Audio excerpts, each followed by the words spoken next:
അമ്മയുടെ ചികിത്സയ്ക്കായിട്ട് പൈസ ഇട്ട് തന്ന ആൾക്കാരൊക്കെ ഇപ്പോഴും പറയണത് ആ കിട്ടിയ ഫണ്ട് കൊണ്ട് കല്യാണം കഴിച്ചവനല്ലേ. കളവൻകുടം ക്ഷേത്രത്തിൽ ഒരു കല്യാണം നടക്കുന്നതിന് മാക്സിമം ഒരു 6000 രൂപയാണ് ചിലവുള്ളത്. അതിനിപ്പോൾ അമ്മയുടെ ചികിത്സാ സഹായ ഫണ്ടിൽ നിന്നെടുത്ത് കല്യാണം കഴിക്കുന്നത്. പെട്ടെന്നാണ് അറിയുന്നത് ഇതേ കല്യാണം കഴിഞ്ഞു. ഇതെങ്ങനെയായിരുന്നു? എല്ലാത്തിൻ്റെയും പിന്നിൽ പ്രവർത്തിച്ച കറുത്ത കൈകൾ ഇവിടെ അമ്മ എന്ന് പറഞ്ഞ ഒരാളുണ്ട്. പുള്ളിക്കാരത്താണ് ഇതൊക്കെ അറേഞ്ച് ആക്കിയത്. ശരി, അമ്മയാണ്.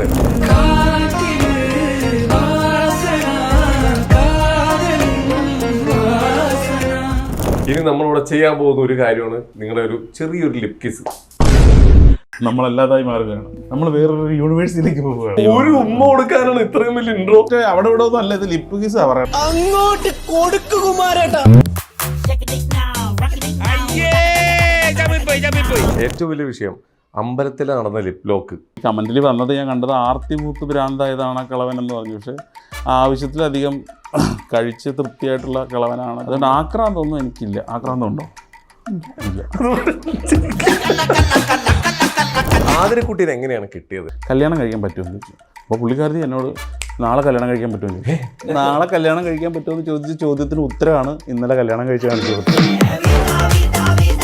അമ്മ ആശുപത്രിയിലായി കഴിഞ്ഞപ്പോഴത്തേക്ക് എനിക്ക് പബ്ലിക്കിനോട് പൈസ ചോദിക്കേണ്ടി വന്ന ഒരു സിറ്റുവേഷൻ തൊട്ടാണ് എൻ്റെ കയ്യിൽ പൈസ ഇല്ലാതെ വന്നപ്പോഴാണോ? ഒരിക്കലും ഒരു മാനദണ്ഡം പൈസ ആക്കി വെച്ചുകൊണ്ട് ഒരു റിലേഷൻഷിപ്പും സ്റ്റാർട്ട് ചെയ്യുകയോ എൻഡ് ചെയ്യുകയോ ചെയ്യരുത്.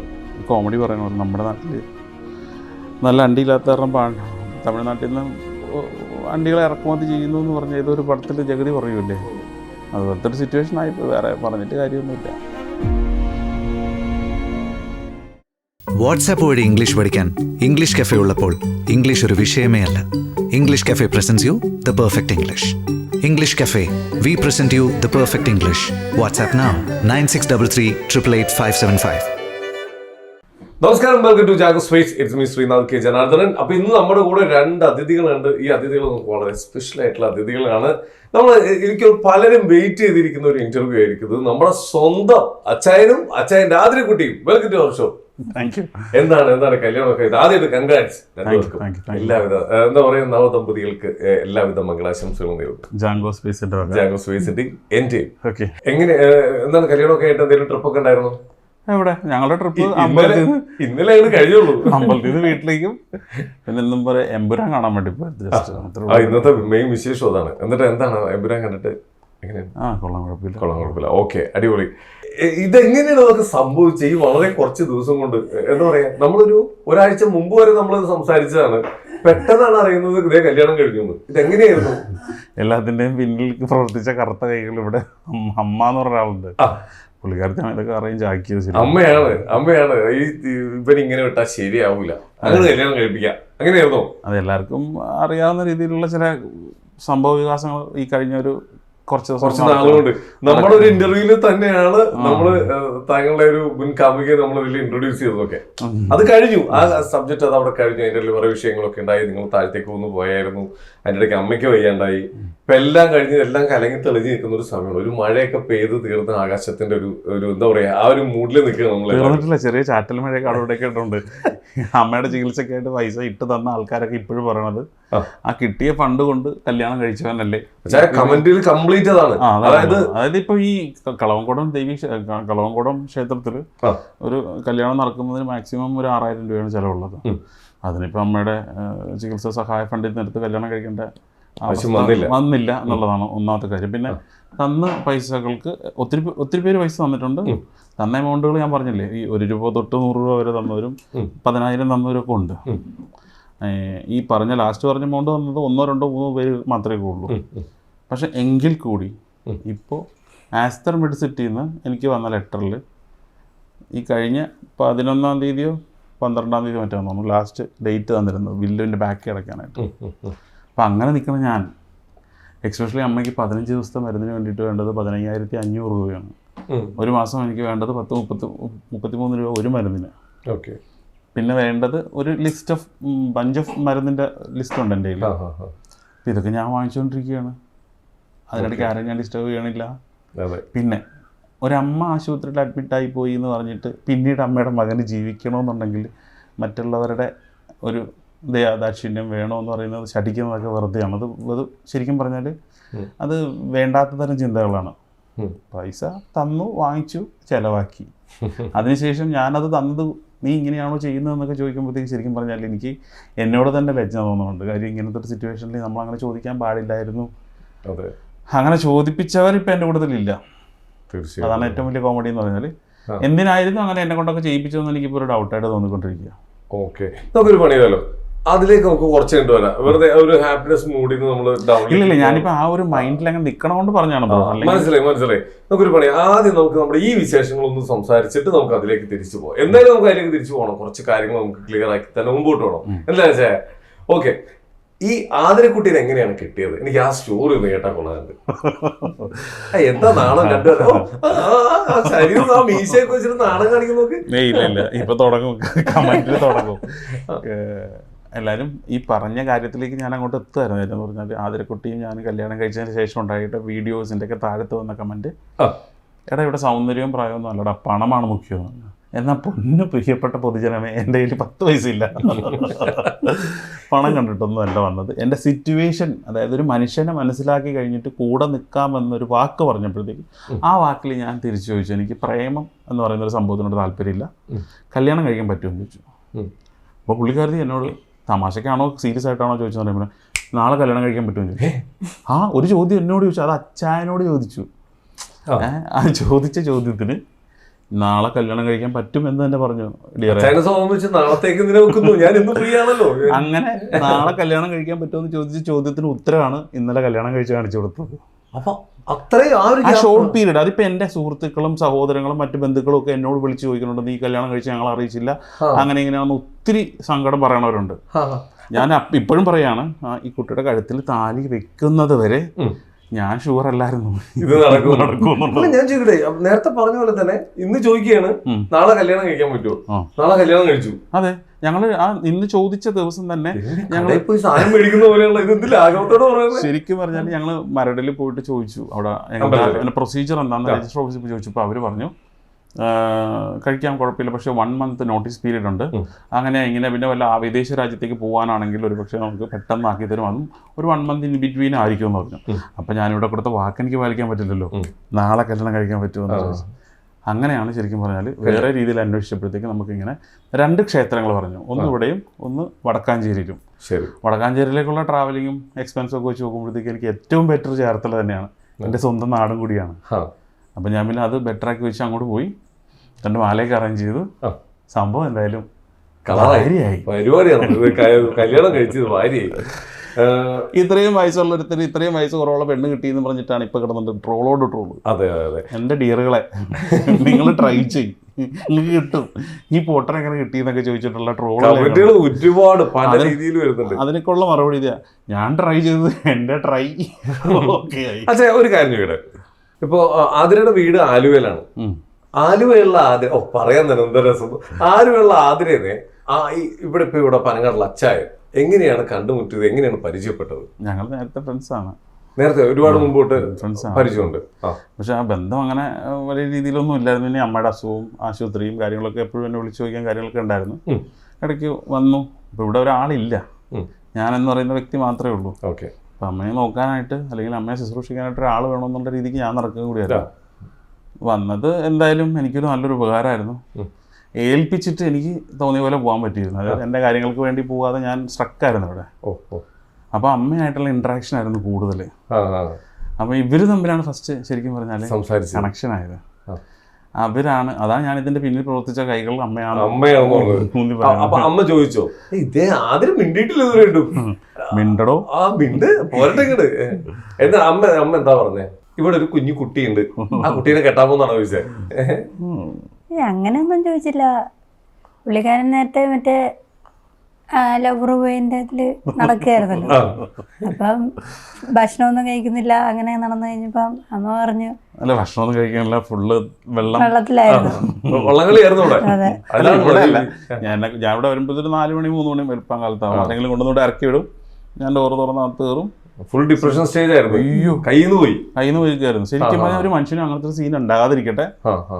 ഇപ്പം ശരിക്കും പറഞ്ഞാൽ ഏകദേശം കാര്യങ്ങളൊക്കെ ബ്രോയ്ക്ക് അറിയാൻ പറ്റുമായിരിക്കും. അറിയാം, കാരണം നമ്മൾ വ്യക്തമായിട്ട് ഈ കഥകൾ ഒരു ഇന്റർവ്യൂ കൂടി നമ്മൾ സംസാരിച്ചതുകൊണ്ട് എനിക്കറിയാം എന്തായിരുന്നു നിങ്ങളുടെ ബോണ്ടിക്കുന്ന കാര്യങ്ങളൊക്കെ അറിയാം. പക്ഷെ എന്ത് പറ്റിയെന്ന് എനിക്ക് ഞാൻ ഈ പബ്ലിക്കിനോട് പൈസ ചോദിച്ച ദിവസം മുതലാണ് എൻ്റെ അത് മിസ്സായിക്കൊണ്ടിരുന്നത്. കയ്യിൽ പൈസ ഇല്ലാതെ വന്നപ്പോഴാണോ? തീർച്ചയായിട്ടും ബ്രോ. അത് ശരിക്കും ഒരിക്കലും ഒരു മാനദണ്ഡം പൈസയാക്കി വെച്ചുകൊണ്ട് ഒരു റിലേഷൻഷിപ്പും സ്റ്റാർട്ട് ചെയ്യുകയോ എൻഡ് ചെയ്യുകയോ ചെയ്യരുത്. അതിനുശേഷം ഉണ്ടാകുന്ന ഒരു ട്രോമ എന്ന് പറഞ്ഞാലുണ്ടല്ലോ, ശരി, ഇറ്റ്സ് വെരി പെയിൻഫുൾ. അത് അനുഭവിച്ചവർക്ക് മനസ്സിലാവുള്ളൂ. ദൈവം കർമ്മ എന്നൊക്കെ പറയുന്നുണ്ട്. ഇപ്പോൾ ഒരിക്കലും ആ ആൾക്ക് ഇതുപോലെ ഒന്നും ഉണ്ടാവാതിരിക്കട്ടെ, അതിനെ കൊണ്ട് താങ്ങാൻ പറ്റില്ല. അതുകൊണ്ടാണ് സീരിയസ്ലി. ഓക്കെ. അപ്പൊ അച്ചായൻ ഈ ഒരു അവസ്ഥയിൽ നിൽക്കുകയാണ്, മൊത്തത്തിൽ ഇങ്ങനെ ഡൗൺ ആയിരിക്കുകയാണ്. അപ്പൊ ഇത് അമ്മ എന്താ പറഞ്ഞേ? അമ്മ എന്നിട്ട് എന്നോട് പറയും, ഞാൻ ഭക്ഷണം എടുത്ത് കൊടുക്ക്, കഴിക്കുന്നുണ്ടോ നോക്ക് എന്നൊക്കെ എന്നോട് പറയും. ഞാനപ്പം ഭക്ഷണം എടുത്ത് കൊടുക്കുമ്പോ വേണ്ടെന്ന് പറയും. പിന്നെ ഞാൻ വലിച്ചു കൊണ്ടേയിരുത്തി അപ്പം അങ്ങനെ കുറച്ചു നേരം ഞങ്ങൾക്ക് ഇത് സംസാരിക്കാനൊക്കെ പറ്റി. അങ്ങനെ ഞങ്ങൾ സംസാരിച്ചു. അപ്പം എന്നോട് ചോദിച്ചത്, ഈ ലവർ ഇല്ലാത്തതിൻ്റെ പ്രശ്നത്തിനാണോ നിങ്ങൾ ഇത്രയും പാടുപെടണമെങ്കിൽ എന്നാൽ പിന്നെ എന്നെ അങ്ങനെ കണ്ടുകൂടെയെന്നൊക്കെ ചോദിച്ചു. ഞാൻ എൻ്റെ വെള്ളം ഇറങ്ങി അടിച്ചതൊക്കെ ഇറങ്ങിപ്പോയി. ഞാൻ ചോദിച്ചു, ഇയാൾ സീരിയസ് ആയിട്ട് പറയണേ? ഞാൻ പറഞ്ഞു അതെ. അപ്പം അതേ പറഞ്ഞാണ്. ഇപ്പോൾ ഒരു കാര്യം ചെയ്യാൻ, ഞാൻ അവളുടെ വീട്ടിൽ സംസാരിക്കാന്നൊക്കെ പറഞ്ഞു. അപ്പം ഞാൻ ഇതൊക്കെ ചുമ്മാ ഒരു സമാധാനിപ്പിക്കലുണ്ടല്ലോ, ഒരു മനുഷ്യനെ ആശ്വസിപ്പിക്കലാണെന്ന് കരുതി ഒരു സൈഡ് മനസ്സിൽ പറ്റിക്കാനാണെങ്കിൽ ഇങ്ങനെയൊന്നും. അത് കഴിഞ്ഞിട്ട് പിന്നത്തെ ചോദ്യം, പിന്നത്തെ ആൻസറാണ് ഞാൻ നേരത്തെ പറഞ്ഞത്. ഞാൻ പറഞ്ഞു എനിക്കിങ്ങനെ പ്രേമിച്ച് കിടക്കാനൊന്നും താല്പര്യമില്ല, കാര്യം കിട്ടിയ പണി നല്ല ഡീസൻ്റ് ആയിട്ട് കിട്ടിയതാണ്. അപ്പോഴാണ് പറഞ്ഞത് അങ്ങനെ നാളെ കെട്ടാന്ന്. നാളെ കെട്ടാൻ പറ്റുമെന്ന് എന്നോട് ചോദിച്ചേക്കുവാ. ദൈവമേ. അല്ല, ഈ ഇത്ര ധൃതി വെക്കാൻ കാരണം എന്താ? കല്യാണം നാളെ തന്നെ വേണമെന്ന് പറയാൻ കാരണം എന്താ? അച്ചായൻ കൈവിട്ട് പോകരുതെന്നുള്ള ഒരു ലക്ഷ്യം കൊണ്ടാണോ? അതെ, അതേപോലെ നടക്കായിരുന്നല്ലോ ഇതിലൂടെ. നാളെ നന്നാക്കി എടുക്കുന്ന ഒരു തീരുമാനം കൂടെ വന്ന്. വീട്ടിൽ എന്താ പറഞ്ഞപ്പോ എന്താ പറഞ്ഞു? ഓക്കെ പറഞ്ഞു. അവരെല്ലാം വന്നിരുന്നു ഇവിടെ. ഒരു നെക്സ്റ്റ് ഡേ അവർ വന്നിരുന്നു. രാവിലെ തന്നെ വന്ന് സംസാരിച്ച് ഒരു തീരുമാനമാക്കി പോയി. പിന്നെ എന്നോടൊക്കെ ചെയ്യാൻ പറഞ്ഞു, രജിസ്റ്റർ മാരേജ് ചെയ്യാൻ പറഞ്ഞു. അപ്പോൾ അവർ രജിസ്റ്റർ മാരേജ് ചെയ്യാൻ പറഞ്ഞാൽ നമ്മൾ അതിനൊരു പടി മുന്നിൽ ചെയ്തു വെച്ചു, അത്രയേ ഉള്ളൂ. അടിപൊളി. ഇനിയാണ് ചരിത്ര പ്രസിദ്ധമായ ചോദ്യം ചോദിക്കാൻ പോകുന്നത്. അച്ചായൻ ഇഷ്ടപ്പെടാനുള്ള മെയിൻ കാരണം എന്താ? എങ്ങനെ ഞാൻ പറയുന്നൊക്കെ പറഞ്ഞു ധൈര്യമായിട്ട് കൂട്ടി പറഞ്ഞു കേട്ടോ. ഇഷ്ടപ്പെടാൻ കാരണം എന്ന് പറയുമ്പോൾ ആളുമായിട്ട് സംസാരിച്ചു കഴിഞ്ഞപ്പോൾ ഒരു പാവമാണെന്ന് എനിക്ക് തോന്നി. സംസാരിച്ചു കഴിഞ്ഞപ്പോ പാവം തോന്നി. അത് എല്ലാരും പറഞ്ഞോണ്ട് ലുക്ക് വെച്ച് ഞാൻ ഭയങ്കര ഭീകരനാണ്. രണ്ട് മാളപ്രാവ ഉള്ളിരിക്കണേ. ഈ കമന്റ് ഇടർമാരും ഇതൊന്നും മനസ്സിലാക്കിയിരുന്നെങ്കിൽ കൊള്ളായിരുന്നു. എന്റെ ദൈവമേ, നിങ്ങൾ വായിക്കുന്ന കമന്റ് ആയിട്ട് ഡ്രോമ അടിച്ചിരിക്കുന്ന ആളാണ്ടാ ഈ ശരീരവും ഈ രൂപമൊക്കെ ഉണ്ടെന്നുള്ള ആള്. ബാക്കി പറയൂ. അത് കഴിഞ്ഞിട്ട് പിന്നെ എന്നിട്ട് ഞാൻ ചോദിച്ചെന്നാ എന്നെ അങ്ങനെ കണ്ടുകൂടാന്ന് ചോദിച്ചു. കണ്ടുകൂടാന്ന് ചോദിച്ചു കഴിഞ്ഞപ്പോൾ പുള്ളിക്കാരൻ എന്നോട് പറഞ്ഞു, എനിക്ക് പ്രേമിച്ച് നടക്കാനൊന്നും താല്പര്യമില്ല, എനിക്ക് കെട്ടിയ ഓക്കെ എന്ന് പറഞ്ഞു. എന്നാ ഞാൻ പറഞ്ഞു എന്നാൽ നാളെ തന്നെ നമുക്ക് കെട്ടാന്ന് പറഞ്ഞു. അങ്ങനെ സെറ്റായി. ഞാൻ നാളെ തന്നെ കെട്ടാന്ന് പറഞ്ഞു. വേറെ ചിന്തയൊന്നുമില്ല, നമ്മളങ്ങ് തീരുമാനിച്ചേക്കണേ. നിങ്ങൾ തമ്മിൽ തീരുമാനിക്കണ്ടേ? നാളെ എന്തൊക്കെ പ്രശ്നങ്ങൾ ഉണ്ടാവും വീട്ടില്, ഇതൊന്നും ആലോചിച്ചില്ല. ബ്ലൈൻഡ്. ഇങ്ങനെ ഒരാളെ തന്നെയാണ് അച്ചായി നോക്കിയായിരുന്നത്. കറക്റ്റ് സ്ഥലത്ത് വന്ന് പെട്ടിട്ടുണ്ട്. ഈ മാടപ്രാവിനെ പോലെ ഇരിക്കുമെങ്കിലും വൈബ് ഭയങ്കര സൈലന്റ്. അച്ചായനല്ലേ പറഞ്ഞ പാട്ട് പാടും, നന്നായിട്ട് പാട്ട് 5 പാട്ട് പാടിപ്പിക്കുന്ന പറഞ്ഞ ഇന്റർവ്യൂല്. ഏത് പാട്ട് ആദ്യം പാടാൻ പോണ? എനിക്ക് പാട്ട് പാടാൻ ഗംഗ പാടുന്ന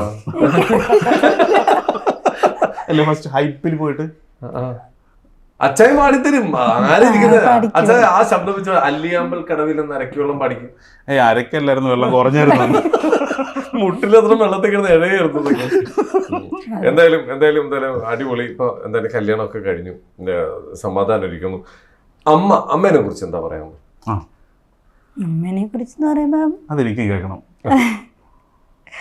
അമ്മയോട് വർത്താനം പറഞ്ഞിരിക്കാൻ നല്ല രസമാണ്, ഭയങ്കര കമ്പനിയാണ്, പിന്നെ നല്ല സ്നേഹമാണ്. ഇതൊക്കെ തന്നെയാണ് അച്ചായനെ കുറിച്ചും അല്ലേ? അച്ചായനും ഇങ്ങനെയൊക്കെ തന്നെയാണ്, നല്ല സ്നേഹമാണ്, നന്നായിട്ട് സംസാരിച്ചിരിക്കുന്നുണ്ട്. ഇനി അച്ചായനോട് വെക്കട്ടെ, ആതിരയിൽ കണ്ട ആതിരനെ കല്യാണം കഴിക്കണം എന്ന് വിചാരിച്ച തീരുമാനിച്ച ആ നിമിഷത്തിൽ തോന്നിയ ആതിരയുടെ ഏറ്റവും നല്ല ക്വാളിറ്റികൾ എന്തൊക്കെയാണ്? നല്ല ക്ഷമയാണ്, നല്ല ലിസണറാണ്, നമുക്ക് പറയാനുള്ളതൊക്കെ കേട്ടുകൊണ്ടിരിക്കും. പിന്നെ ഈ നിമിഷം വരെ എന്നോട് ദേഷ്യപ്പെട്ടിട്ടില്ല. ഇനി നാളെ എന്താവും എനിക്കറിയാം. ദേഷ്യപ്പെട്ടിട്ടില്ല. പിന്നത്തെ കാര്യം എന്ന് പറഞ്ഞാൽ ദേഷ്യപ്പെടാതിരിക്കുക എന്ന് പറയുന്ന ഒരു അണ്ടർസ്റ്റാൻഡിങ് ആണല്ലോ, അത് നന്നായിട്ടുള്ളൊരു കുട്ടിയാണെന്ന് എനിക്ക് തോന്നി. പിന്നെ എന്തുകൊണ്ടും ഇത്രയും സുന്ദരനായി എനിക്ക് യോജിച്ചൊരു വധുവാണെന്ന് തോന്നി.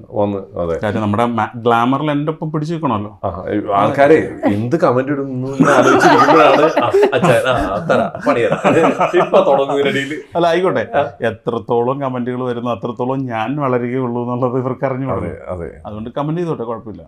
പക്ഷെ ഞാൻ എൻ്റെ ഗ്ലാമറിന് ഒത്ത് വരുന്ന രീതിക്കുള്ളൊരു കുട്ടിയെ കണ്ടപ്പോഴത്തേക്ക് എന്തായാലും ഇത് പോയാൽ ഇനി പണി പാളും. അപ്പം ഇങ്ങനത്തെ ഒരു കോൺവെർസേഷൻ കൂടി ആയി കഴിഞ്ഞപ്പോഴത്തേക്ക് ഞാൻ ഓക്കെ ഞാൻ കെട്ടിയേക്കാന്ന് പറഞ്ഞു. ഒന്നും നോക്കിയില്ല. നേരം വെളുത്തപ്പോ തൊപ്പിയുടെ വീണ്ടും വാതിക്കലോട്ട് എനിക്ക് കല്യാണം കഴിക്കണമെന്ന് പറഞ്ഞിട്ട് നിങ്ങളെന്താ ഭക്ഷണം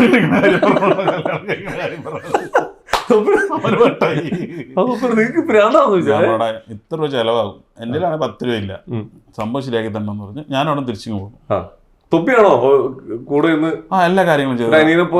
അനിയനെ പോലെയെന്നല്ല, അവൻ എൻ്റെ സ്വന്തം കൂടപ്പുറപ്പിനെ പോലെ നിന്നിട്ട് എല്ലാ കാര്യങ്ങളും ചെയ്തു തന്നു.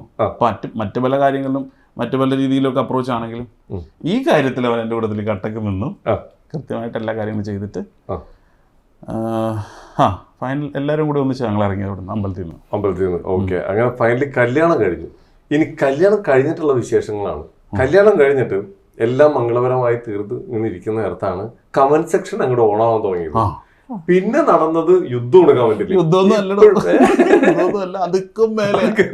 ഇപ്പോഴും ചീത്തുള്ളി നടന്നു. അതായത് ഞാൻ ഇവിടെ എൻ്റെ ഫ്രണ്ട് മാഹിൻ എന്നിട്ടൊരു ഫ്രണ്ട് ഉണ്ട്. അവൻ്റെ പഴയ BM ഒക്കെ ശരിയാക്കി എടുത്തിട്ട് എറണാകുളത്ത് വരുമ്പോഴത്തേക്ക് എന്നെ കാണാൻ വരുമെന്ന് പറഞ്ഞിരുന്നു. അപ്പോഴാണ് ഈ സന്തോഷ വാർത്ത, എന്നെ കല്യാണത്തിന് വിളിച്ചില്ലല്ലോ, ഇതാണ്ട് ഇപ്പം കൂടി നിങ്ങൾ കേട്ട മെസ്സേജ് പോലെ. ഞാൻ പറഞ്ഞേട്ടാ ഞാൻ വീട്ടിലുണ്ട്, കല്യാണപ്പെണ്ണ് ഞാനും ഉണ്ട്, നീ ഇങ്ങോട്ട് വന്ന് പറഞ്ഞപ്പോൾ അവൻ ഇവിടെ വന്നപ്പോൾ ജസ്റ്റ് എൻ്റെ വണ്ടി എടുത്ത് പുറത്തിട്ടിട്ട് അവൻ്റെ വണ്ടി നമ്മുടെ ഗ്യാരേജിൽ കയറ്റിയിട്ടിട്ട് ഹണിമൂൺ മൂന്നാർ ട്രിപ്പ് എന്ന് പറഞ്ഞ് ഞാനൊരു ക്യാപ്ഷനൊക്കെ വെച്ചിട്ട് ഒരു പോസ്റ്റ്, ഇന്നലെ രാത്രി പോസ്റ്റ്. എൻ്റെ പൊന്നു മച്ചാനെ, അത് കഴിഞ്ഞിട്ട് ഈ രോദനം എന്ന് പറഞ്ഞില്ലേ, അതാണ് കമന്റ് ബോക്സിൽ മൊത്തം. രോദനമോട് രോദനം. കാര്യം ഇങ്ങനത്തെ ഒരാളെ കിട്ടിയെന്ന് പറയുമ്പോഴത്തേക്ക് ഇങ്ങനത്തെ ഒരാളെ ഇവർ ഉദ്ദേശിക്കുന്നത് എന്താണ്? അവരാണല്ലോ ഈ കമന്റ് ചെയ്യുന്നത്, കള്ളക്കളവൻ. അത് എൻ്റെ തൊപ്പിക്കൂട്ടൻ എന്നെ വിളിക്കുന്നതാണ് തമാശയ്ക്ക്. അപ്പം ഞാനവനോട് പല പ്രാവശ്യം ചോദിച്ചിട്ടുണ്ട്, എടാ ശരിക്കും എന്നെ കണ്ടൊരു കളവൻ്റെ പൊക്കെ കൊണ്ടുപോകും. ഇല്ലടോ ഞാൻ ചുമ്മാ തമാശയ്ക്ക് പറഞ്ഞു. ഇനി അങ്ങനെയാണെങ്കിൽ ഞാൻ വിളിക്കൂല കേട്ടോ, അങ്ങനെ പറയില്ല എന്ന് പറഞ്ഞു. നോ നീ കണ്ടിന്യൂ ചെയ്തോ, നിനക്ക് മാത്രമേ ഉള്ളതെന്ന് പറഞ്ഞു. പക്ഷേ ഈ കണ്ട കമന്റുകാരൊക്കെ കയറി അങ്ങനെ വിളിച്ചോണ്ടിരിക്കുമ്പോഴത്തേക്ക് എനിക്കൊരു ചെറിയൊരു സങ്കടമുണ്ട്. ഓക്കെ, ആദ്യം എന്തോ തോന്നി ഈ കള്ളക്കളവെന്നൊക്കെ ആൾക്കാർ കമന്റ് ഇടുന്ന കണ്ടിട്ട്? ശരിക്കും കളവനാണോ എന്നാ ചോദിക്കുന്നത്. പറ, അച്ചായൻ കളവനാണോ? അല്ല, പിന്നെ അല്ല. അച്ചായനെ കുറിച്ചൊന്ന് എന്താ പറയാ, ഒന്ന് പുകഴ്ത്തി പറഞ്ഞേ. സത്യസന്ധമായിട്ട് പറയണേ, ഒന്ന് ഞാൻ പറഞ്ഞു തന്നിട്ട് പറഞ്ഞാൽ പറയരുത്. അച്ചായൻ പോക്കറ്റിൽ നിന്ന് കോപ്പിയൊക്കെ എടുത്ത് കൊടുക്കണം, നോക്കി പറഞ്ഞൊക്കെ എഴുതി കൊടുത്തേക്കണേ. പറഞ്ഞോ അച്ചായന്റെ ഒന്ന് അച്ചായന്റെ ഭംഗിയെ കുറിച്ചൊന്ന് പറഞ്ഞേ. നമ്മളിപ്പോ ഭംഗി നോക്കിയല്ലല്ലോ സ്നേഹിക്കുന്നത്, മനസ്സ് നോക്കിയിട്ടല്ലേ. അല്ലേ, എന്ത് നോക്കിയാ സ്നേഹിക്കണേ? ഭംഗി നോക്കിയിട്ട് അല്ലല്ലോ സ്നേഹിക്കുന്നത്, മനസ്സ് നോക്കിയിട്ടാണ്. അച്ചായന്റെ മനസ്സിനാണ് ഭംഗി, മനസ്സിനാണ് ഭംഗി അച്ചായ. അത് മതി, കാണാണ്ടത് കണ്ടല്ലോ, അതെ, കേൾക്കേണ്ടവര് കേട്ടല്ലോ, അത് മതി. ഓക്കെ അച്ചായ, കല്യാണത്തിന്റെ വീഡിയോയിൽ ഒരുപാട് കമന്റുകൾ വന്നു പറഞ്ഞതിൽ പല ഭയങ്കര മോശമായിട്ടുള്ള കമന്റുകൾ.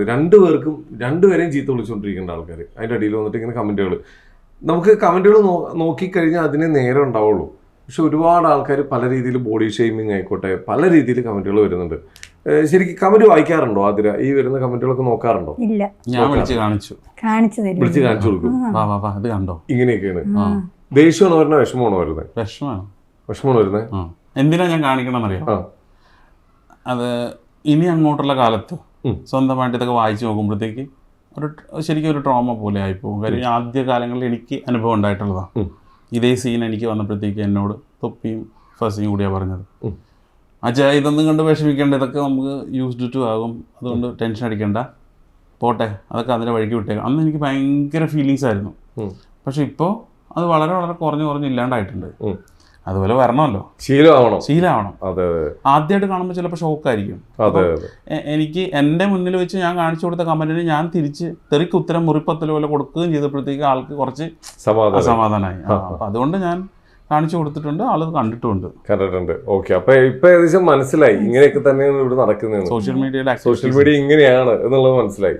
എന്തായാലും ഇപ്പൊ ആ ഒരു എന്താ പറയാ ആ ഒരു ഇതിലേക്ക് ടീമിലേക്ക് ഒരാളും കൂടി അംഗമാക്കിയാണ്. തീർച്ചയായിട്ടും ഇപ്പൊ ഒരുമിച്ചുള്ള യാത്രയാണെങ്കിൽ ഇവിടുന്ന് അതായത് നമുക്കൊരാളുണ്ട് എന്ന് പറഞ്ഞിട്ട് സന്തോഷത്തോടുകൂടി നിൽക്കുമ്പോഴത്തേക്ക് പെട്ടെന്ന് കാണാതെ പോയി ആൾക്കൂട്ടത്തില്. ഓക്കെ, അവിടത്തേക്ക് ആ റീപ്ലേസ്മെന്റിന് വന്ന ആൾ ഏകദേശം അതുപോലൊക്കെ തന്നെയാണ്, ഒരു കുഴപ്പമില്ല, സെറ്റായി എന്റെ കൂട്ടത്തിൽ നിൽക്കാം, എന്തിനു നിൽക്കാന്നുള്ള രീതിക്ക് പറഞ്ഞു. ഇപ്പൊ ഇന്റർവ്യൂവിന് തന്നെയാണേലും ആദ്യം പറഞ്ഞില്ല ഞാൻ ഇരിക്കൂല, അച്ഛൻ തന്നെ ഇരുന്നാൽ മതി എന്ന് പറഞ്ഞു. ഞാൻ പറഞ്ഞില്ല.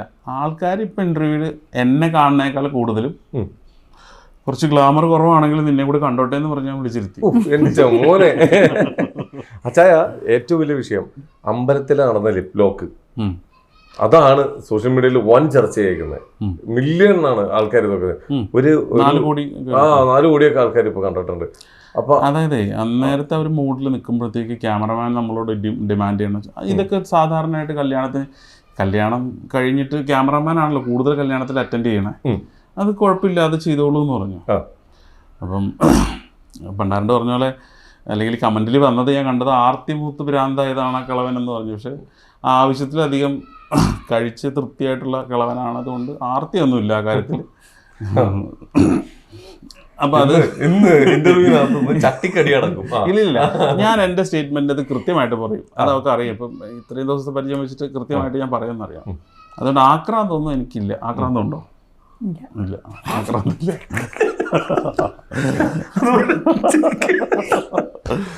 അപ്പൊ അതുകൊണ്ട് ഞാൻ അങ്ങനത്തെ ഒരു മനുഷ്യനല്ല. എന്നോട് ഡിമാൻഡ് ചെയ്തു, ഞാനത് ചെയ്തു എന്നുള്ളൂ.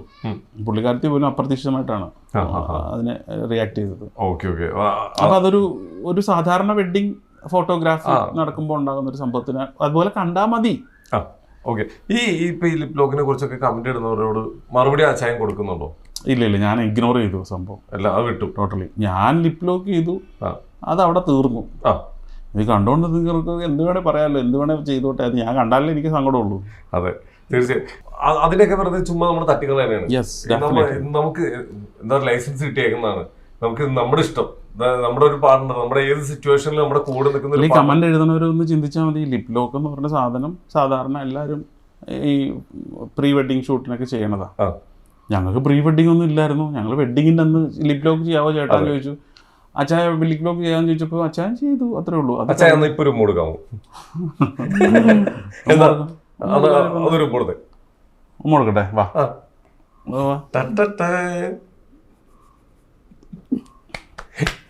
മിണ്ടിക്ക് എന്തായാലും നല്ലതാ.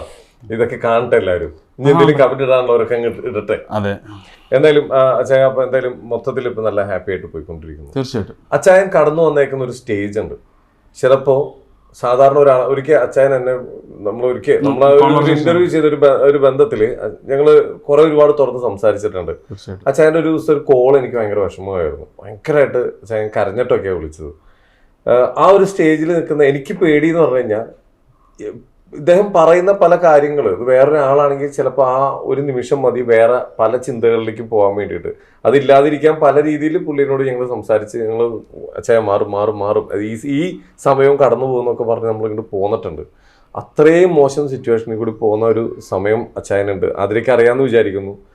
അച്ചായ ആ സ്റ്റേജ് കഴിഞ്ഞിട്ട് നമ്മളിപ്പോൾ ഇവിടെ എത്തിയിരിക്കുകയാണ്. ആ സ്റ്റേജിൽ കൂടെ ഉണ്ടാവുമെന്ന് വിചാരിച്ച പലരും കൂടെ ഇല്ലാതെ വന്നൊരവസ്ഥ ഉണ്ടായിട്ടുണ്ട്. എന്തായിരുന്നു ആ ഒരു സിറ്റുവേഷനിൽ അച്ചായൻ ഫേസ് ചെയ്തത്? അച്ചായനെ വിഷമിപ്പിക്കാൻ വേണ്ടി പറയുന്നതല്ല, എന്നാലും എനിക്ക് പേഴ്സണലി നിങ്ങൾക്ക് വരുന്ന കമന്റും തെറിയൊക്കെ കാണുമ്പോൾ നമ്മളൊരു മനുഷ്യനെ ഉള്ളത് പറയുന്നേ. പക്ഷെ അച്ചായൻ ഒരു സൈഡിൽ ഒരു സ്റ്റേജ് ഉണ്ടായിരുന്നു, എനിക്കറിയാം. അതെന്തായിരുന്നു ഒന്ന് പറയാമോ? എന്റെ പുനർച്ചായ കരയിപ്പിക്കാൻ വേണ്ടിയിട്ട്. കരയിപ്പിക്കാനല്ല, ഞാൻ നോട്ട് ക്രൈങ്, ജസ്റ്റ് എനിക്ക് എൻ്റെ ഫീലിങ്സ് എനിക്ക് അടക്കി വയ്ക്കാൻ പറ്റാത്തതുകൊണ്ട് അത്രയും ഇമ്പോർട്ടൻ്റ് ആയിരുന്നു ആ ആളെനിക്ക് അത്ര ഇമ്പോർട്ടൻ്റ് ആയിരുന്നു. ഇപ്പോൾ വേറെ ഒരു പബ്ലിക് പ്ലാറ്റ്ഫോമിൽ വന്നിട്ട് ഞാൻ ആരുമല്ല അല്ലെങ്കിൽ എൻ്റെ ആരുമല്ല എന്നൊക്കെ ഒരു വാക്കുകൊണ്ട് പറഞ്ഞ് തീർത്ത് പോകുന്നതിനെ പോലെ സിമ്പിളല്ലായിരുന്നു അത്. എനിക്ക് വന്ന ആൾക്കൊരു അജണ്ട ഉണ്ടായിരുന്നു, ഇന്ന ഒരു കാര്യത്തിന് നിൽക്കണമെന്നുണ്ടായിരുന്നു. ഒരു പ്രത്യേക സാഹചര്യത്തിൽ വീട്ടിൽ നിൽക്കാൻ പറ്റാത്ത ആ സിറ്റുവേഷനിൽ എൻ്റെ അടുക്കൽ വന്നു, എൻ്റെ കൂടെ താമസിച്ചു. എൻ്റെ കൂടെ താമസിച്ചതിന് ശേഷം ആ പ്രശ്നങ്ങൾ അല്ലെങ്കിൽ ആ കേസിന് ജാമ്യം എടുത്തു കഴിഞ്ഞപ്പോഴത്തേക്ക് ഫ്രീ ആയി കഴിഞ്ഞപ്പോഴത്തേക്ക് വേറൊരു ഏരിയയിലേക്ക് പോയി, അവിടെ ഒരാളുമായിട്ട് പ്രണയത്തിലായി. അപ്പോൾ ഇതിനൊക്കെ ഇടയിൽ സംഭവിച്ച കാര്യം എന്ന് പറഞ്ഞാൽ ഫിനാൻഷ്യൽ സ്റ്റാറ്റസ്. എൻ്റെ അമ്മ ആശുപത്രിയിലായി കഴിഞ്ഞപ്പോഴത്തേക്ക് എനിക്ക് പബ്ലിക്കിനോട് പൈസ ചോദിക്കേണ്ടി വന്ന ഒരു സിറ്റുവേഷൻ തൊട്ടാണ് എന്നിലുള്ള എന്നെ എനിക്ക് നഷ്ടപ്പെട്ടത്. അതോടൊപ്പം തന്നെ എനിക്ക് ഏറ്റവും സ്ട്രോങ് ആയിട്ട് കൂടെ ഉണ്ടാകുന്ന കരുതിയ ആളും അങ്ങ് പോയത്. അത് ശരിക്കും പറഞ്ഞാൽ ഒറ്റപ്പെട്ടു പോയി, ഭയങ്കരമായിട്ട് ഒറ്റപ്പെട്ടു പോയി. ഇതൊക്കെ ഞാൻ മനസ്സിലാക്കുന്നുണ്ട്. കാര്യം ആൾ ഓരോ റീല് ചെയ്തിടുമ്പോഴും ഞാൻ കാണുമ്പോഴത്തേക്കും ഡിയറെ എനിക്ക് മനസ്സിലാവും this is for me, this is not for me എന്ന്. അത് എനിക്ക് വേണ്ടിയിട്ടുള്ള സാധനം അല്ല എന്നുള്ളത് എനിക്ക് വ്യക്തമായിട്ട് മനസ്സിലാവും. അത്രയ്ക്ക് ഞാൻ എന്താ പറയുക ഇൻറ്റേർണൽ കണക്ഷനുള്ള ആളാണ്. അത് കണ്ടു കഴിഞ്ഞപ്പോഴത്തേക്ക് പിന്നെ ഞാൻ അതിൻ്റെ പുറകിൽ ഇൻവെസ്റ്റിഗേഷൻ പോലെ പോയി. കറക്റ്റായിട്ട് ഇവർ രണ്ടുപേരും ഉള്ള സമയത്ത് തന്നെ ഞാൻ അയാൾക്ക് മെസ്സേജ് അയച്ചിരുന്നു. ആ മെസ്സേജിന് മറുപടി വന്നു, നമ്മുടെ നാട്ടിൽ കോമഡി പറയുന്ന പോലെ നമ്മുടെ നാട്ടിൽ നല്ല അണ്ടിയില്ലാത്ത കാരണം തമിഴ്നാട്ടിൽ നിന്ന് അണ്ടികളെ ഇറക്കുമതി ചെയ്യുന്നു എന്ന് പറഞ്ഞ ഏതൊരു പടത്തിൽ ജഗതി പറയൂല്ലേ, അതുപോലത്തെ ഒരു സിറ്റുവേഷൻ ആയിപ്പോയി. വേറെ പറഞ്ഞിട്ട് കാര്യമൊന്നുമില്ല. ഞാൻ വളിച്ച കോമഡി പറഞ്ഞിട്ട് എന്തായാലും നന്നായിരിക്കട്ടെ. അപ്പം അങ്ങനെ ഒരാൾ ഉണ്ടായിരുന്നു, കുറേ കൂട്ടത്തിലുണ്ടായിരുന്നു, കുറേ ട്രാവൽ ചെയ്തു, കുറേ സംസാരിച്ചു, കുറേ ഭക്ഷണം കഴിച്ചു, കുറേ പേരെ ഇൻട്രൊഡ്യൂസ് ചെയ്തു, കുറേ ലൈഫിൽ കുറേ നല്ല നിമിഷങ്ങൾ കിട്ടി, എല്ലാം ഓക്കെ.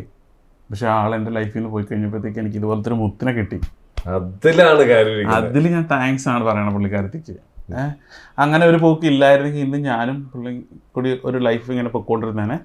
അതിനകത്ത് എനിക്ക് അപ്സ് ആൻഡ് ഡൗൺസിനെ കുറിച്ച് എനിക്കൊന്നും അറിയില്ല അതെങ്ങനെയാകും എന്നൊക്കെ. പക്ഷെ എന്തായാലും എൻ്റെ ലാസ്റ്റ് പോയിന്റ് എത്തുമ്പോഴത്തേക്ക് ഏകദേശം ഇതുപോലൊക്കെ തന്നെ എനിക്കൊരു കൊടി കാണിച്ചിട്ട് പോകാനിരുന്ന ആളായിരിക്കും മൈൻഡിൽ. അങ്ങനെയാണെങ്കിൽ അങ്ങനെയല്ലേ സംഭവിച്ചതെല്ലാം നല്ലതിന്.